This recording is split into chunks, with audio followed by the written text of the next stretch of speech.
Hi everybody, it's Leon with Body Mind 360 Health and Fitness News, and in this special report I'm going to talk to you about the 3 different ways that you can adjust your diet and how it can psychologically affect you.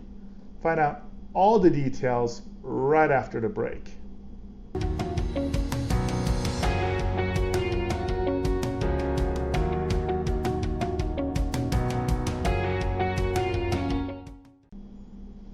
Alright, so when you're ready to make a change and improve your health, whether it's losing weight or let's say you want to put on some muscle, inevitably you're going to be looking at adjusting your diet. And there's going to be 3 different ways that you're going to be able to impact your diet. And depending on whether you adjust things on 1, 2, or 3 levels and to what degree, it's going to have an impact on you psychologically. Basically, you can think of it as having a mental drain. If you end up making adjustments that are too extreme across too many levels, it can be overwhelming. You may not be able to stick with the changes. You can lead to early burnout and basically not keeping with the program. So right now I'm going to go over those 3 elements and then circle back around with some quick tips on how to approach adjusting your diet. All right, so the first way that you can impact your diet is by making a caloric adjustment. This is the most traditional way of adjusting your diet. And for example, it's pretty simple. If you are looking to lose weight, you're going to need to lower the amount of calories you take in. At its core, weight loss does to a certain degree come down to calories in versus calories out. Now, a big thing I want to point out here is the rate of adjustment. So if you are stable at, let's say, 2,000 calories a day and you're not gaining or losing weight, but you want to lose weight, you may want to decide, okay, I'm going to drop down to 1,200 calories a day. Now, if you were to drop right off the bat 800 calories a day down to 1,200, that can be quite a shock to your system and a bit overwhelming. I do not recommend such dramatic drops when you are at a stable weight. Now, as a rule of thumb, I recommend dropping about 250 to 300 calories per 2 or 3 days. For easy kind of remembering, you can think about that 300 calories 3 days, no less than 2 days. You also want to realize that everybody's a little different, so you kind of have to feel it out how you are adjusting to that caloric change. So for example, if you want to go from 2,000 calories down to 2,500, you can initially drop 300 calories for about 3 days, so that's going to drop you to about 750 calories. After 3 days, if you're feeling pretty good, drop another 250 calories. That gets you down to about 1,450 calories. And after 3 more days, if you're still feeling good, go ahead and drop down another 250 calories to get you down to that 1,200 calorie barrier. See how you feel. If you're feeling fine, stay there. If you're not feeling good, if you're feeling a little too hungry too often, you can always bump it up a little bit. Now, the reverse can also be true when you're trying to put on muscle. Now, important thing to note here is just like with the weight loss, if you want to put on weight, if you're kind of a hard gainer where you lose weight very easily, but you struggle with putting on muscle, it may be tempting to get like a weight gainer and add like 1,000 calories to your diet right off the bat. But again, that can shock your system. It can cause an upset stomach. Obviously, if you do put on weight, you're more likely to put on as fat because you're not going to be able to properly digest all those calories. In fact, if you increase the calories that much, your body's not going to be able to keep up, most likely, with producing naturally enough digestive enzymes, hence leading to the upset stomach. So again, you're going to want to increase it nice and easily. And again, you can't go wrong by increasing by 250 to 300 calories. You obviously probably also don't want to increase it quite as much. compared to the weight loss initially either. Now, I want to also throw out a quick calculation for you. And this calculation works more effectively for weight loss than weight gain because there's more factors that go into putting on muscle versus fat. But when it comes to losing weight, there's a pretty simple basic formula you want to keep in the back of your head. In order for you to lose 1 pound of body fat, you're going to basically have to burn 3,500 of kilocalories, or basic calories. So 3,500 calories of fat is going to equate to 1 pound of fat lost. Now remember, when you lose weight, you're not just going to lose all fat. You're going to burn calories from carbohydrates. You're going to lose some stored fat. You're also inevitably going to lose a little muscle. So it's not equal. Also, when you lose weight, you're going to also lose water. When you lose any type of body fat or any type of weight, remember our bodies are over 70% water. So let's say you lose 2 pounds of body fat in a week. That's 7,000 calories worth. That's a lot. It's not uncommon for you to lose as much, if not more than that, in water weight. So on a scale, you may say, wow, I lost 5 pounds of body weight, but under optimal circumstances, that may only be about 2 pounds of fat, which again is a lot. So keep that in mind when you're talking about deficits.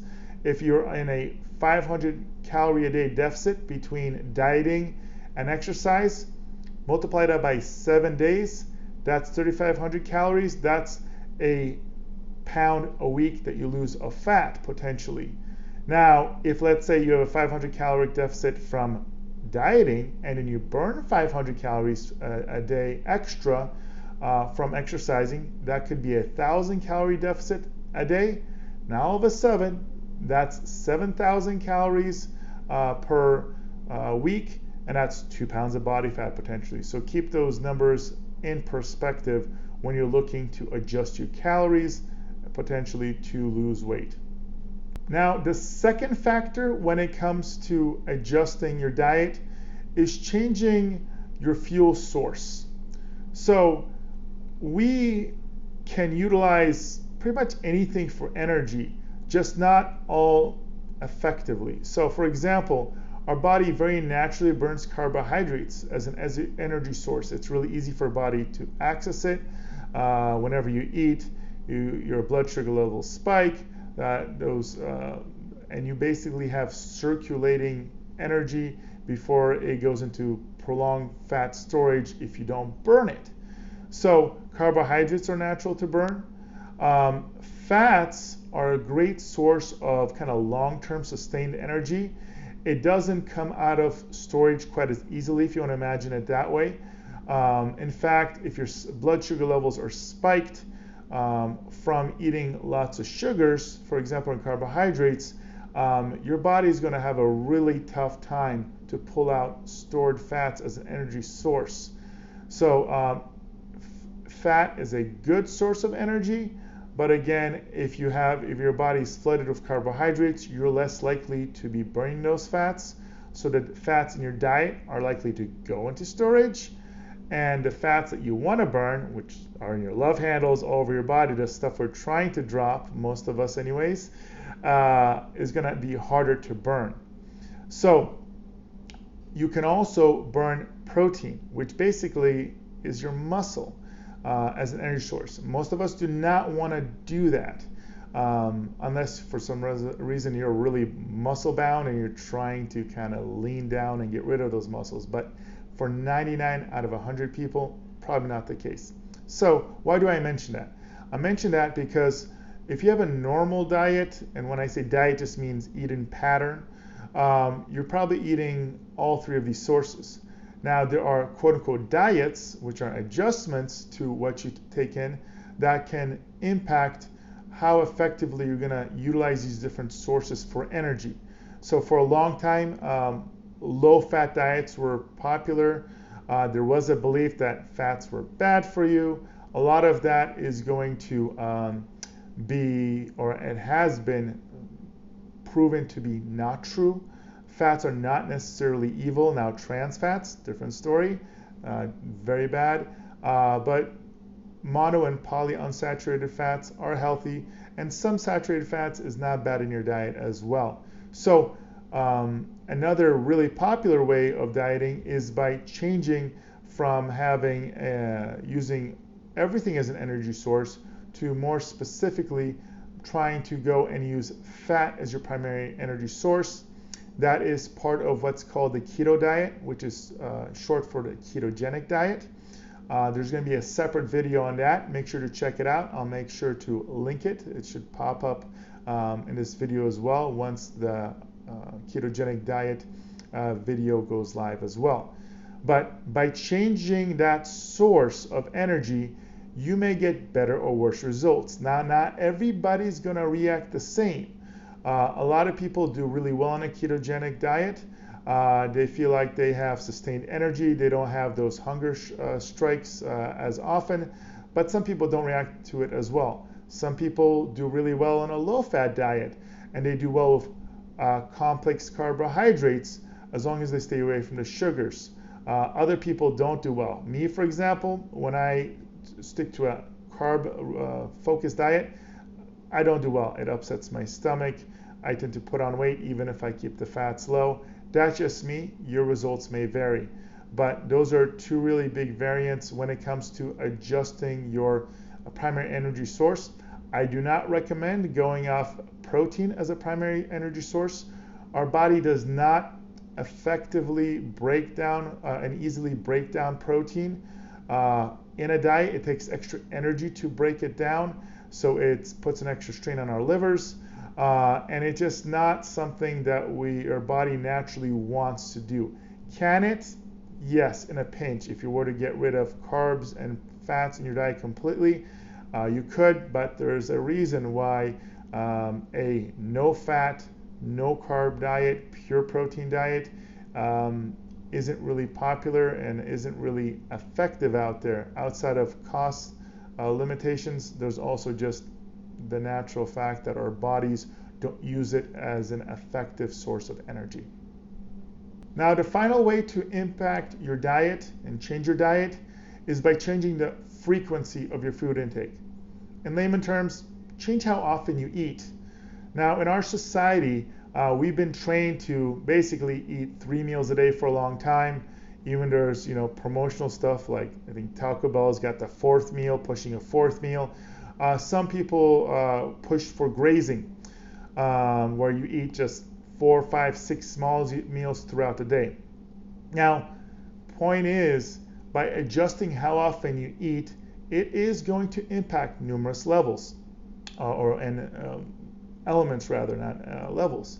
So the biggest being the stability of your blood sugar levels. Every time you eat, your blood sugar levels spike, your insulin levels spike.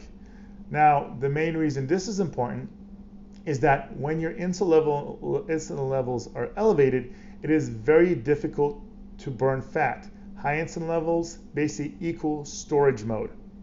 Whether it's store energy to build muscle, like if you're muscle building, insulin levels can create an anabolic state where your body's building.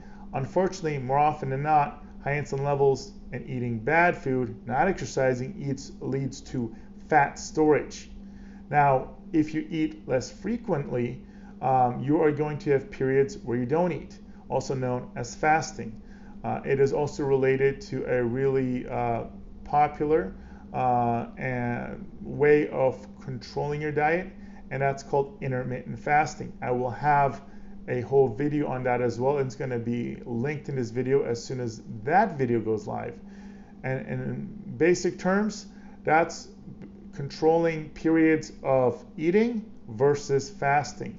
And the longer you fast, the more health benefits there are. Now again, there are some people that swear by the grazing method, some people that swear by the intermittent fasting method for optimal weight control. But the point is here, regardless of what you choose, when you make adjustments, it will have an impact on how your body reacts. Some people, again, do really well with fasting. More often than not, they do once they adjust to it. Other people, again, swear by the grazing. Now, as I mentioned at the beginning of the video, depending on how many of these elements you adjust simultaneously, it is going to have a bigger or lesser impact on you psychologically and emotionally. So for example, if you make a dramatic cut to your calories, simultaneously swapped from a general diet to a ketogenic diet, and then also introduce fasting when you've been eating 5 meals a day, and now you're eating, let's say, 2 meals a day during an 8-hour period only, that can be a big shock to your system. Now, in a perfect world, that might be an optimal goal to get to, but if you are not used to fasting, and let's say on top of that you introduce exercise, it can be a tremendous shock to your system. And you can kind of go through carbohydrate withdrawals, with sugar withdrawals. You can all of a sudden, just your mind wants to eat when you are no longer eating during those meals that you've eliminated. And when it all combines, can put a tremendous stress on you. That high stress can now lead to increased cortisol level secretion.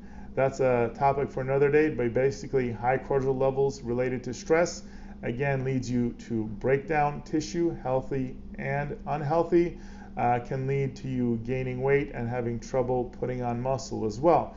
So too much of a change too rapidly, again, can also be ineffective. Now, if you've been adjusting your diets like myself for years and you're just used to that, you can, over time, make adjustments more rapidly. But the main point of this that I want to get to finally here is that when you are getting ready to make a diet change, you're going to factor in these 3 elements, and depending on your experience and comfort level, you want to make sure that you don't over adjust too quickly.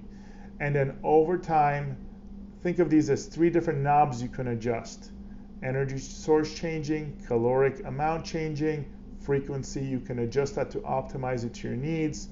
And then kind of listen to your body and how you feel also. So if you're getting cranky, you're not feeling good, you start thinking negative thoughts like, I'm going to forget about this diet, that's the wrong direction you want to go. You want to be in slight discomfort, but never to the point where you hate what you're doing. And then kind of push yourself more and more as you get comfortable until you meet your ultimate goal, where you're eating as often as you need to be eating to get your goals. Your caloric deficit is where it needs to be, or surplus.